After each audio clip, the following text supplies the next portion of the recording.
This naturalrefrigerants.com article is being read by an automated voice. The EU Norway urge precautionary approach to TFA at 47th OEWG by Michael Gary, published July 9, 2025.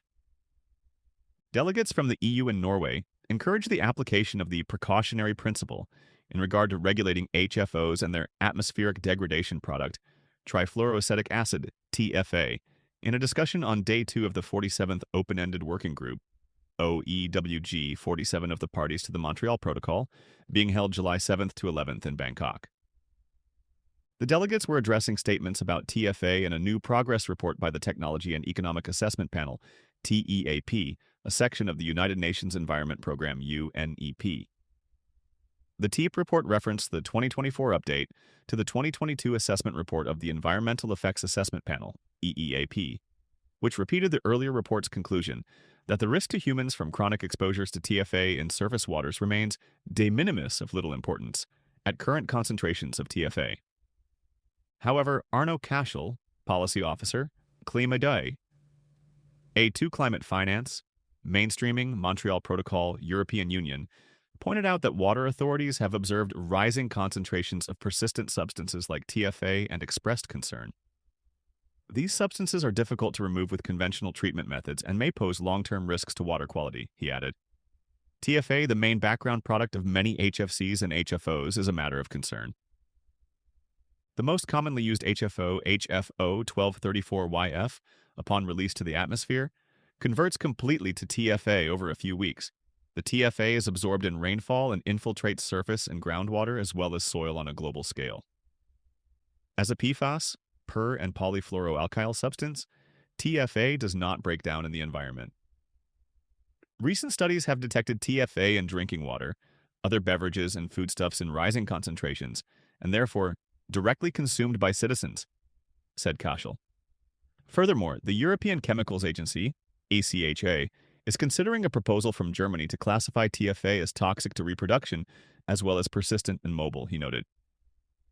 ECHA is also engaged in a consideration of a universal PFAS restriction proposal that would regulate certain F gases and TFA as PFAS. In the EU, the precautionary principle is a basis for environmental legislation and requires us to act, said Cashel. The EU defines the precautionary principle as an approach to risk management, where if it is possible that a given policy or action might cause harm to the public or the environment, and if there is still no scientific agreement on the issue, the policy or action in question should not be carried out. Cashel also refuted the assertion in the TEAP report that PFAS regulation would stymie the adoption of heat pumps or the phase out of HFCs. There are today many suitable alternatives available for most refrigeration air conditioning sectors, and natural refrigerants provide excellent energy efficiency in heat pumps, air conditioning, and refrigeration equipment, he said. Concern about increasing concentrations. Sandrine Bernard, Senior Advisor, Section for Climate Science, Air Quality and Local Climate Mitigation, Climate Department for the Norwegian Environment Agency, also took issue with the de minimis description of TFA in the TEAP report. Our concern is in the fact that TFA concentrations in the environment are expected to increase due to a growing use of substances that degrade into TFA, she said. Bernard also referred to the 40th anniversary of the Vienna Convention for the Protection of the Ozone Layer, the forerunner of the Montreal Protocol. Adopting a precautionary approach has been key to the success of the Vienna Convention, enabling parties to take early action and minimize further harm to the ozone layer. Considering the challenge ahead of us, we believe it is key that parties to the Montreal Protocol come together and embrace once again a precautionary approach, ensuring the best way of addressing emerging challenges, including PFAS. Bernard noted that the TEAP report did not indicate the level of certainty with which it concluded that TFA posed little harm to human health. By contrast, in reports by the Intergovernmental Panel on Climate Change, she said, experts expressed the degree of confidence with which their statement is made, reflecting agreement in the scientific literature and the evidence available.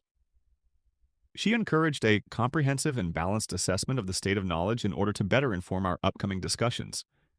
Another delegate, Henry Wurnschimmel, head of section for Switzerland's Federal Department of the Environment, Transport, Energy and Communications, said that new information, such as Germany's linking TFA to reproductive toxicity, might lead the team to revisit its conclusion about the harmlessness of TFA. He also cited a new study on TFA and precipitation and surface waters in Switzerland, showing that TFA concentrations increased by a factor of 4 to 6 since the 1990s. A delegate representing the U.S., John Thompson, Deputy Assistant Secretary for Environment, Bureau of Oceans, and International Environmental and Scientific Affairs, U.S. Department of State, disagreed with the other delegates on the use of the precautionary principle in regard to TFA. "We should be technology neutral," he said, adding that we should not try to worry people, create concerns based on one country's or some countries' application of precaution over the actual analysis of a risk that is done to assess this particular class of chemicals.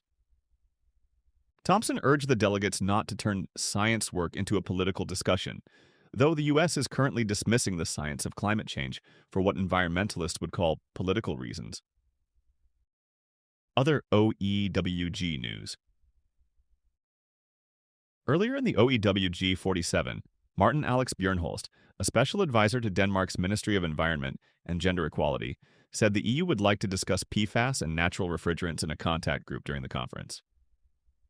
Atmosphere, publisher of naturalrefrigerants.com, is holding a side event in Bangkok dedicated to PFAS and natural refrigerants on July 10th. Atmosphere just published a special report examining the rising threat of HFOs and TFA to human health and the environment.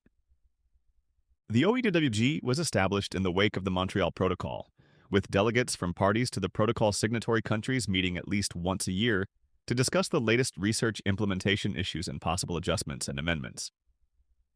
The event is also open to members of industry, non-governmental organizations, and academics.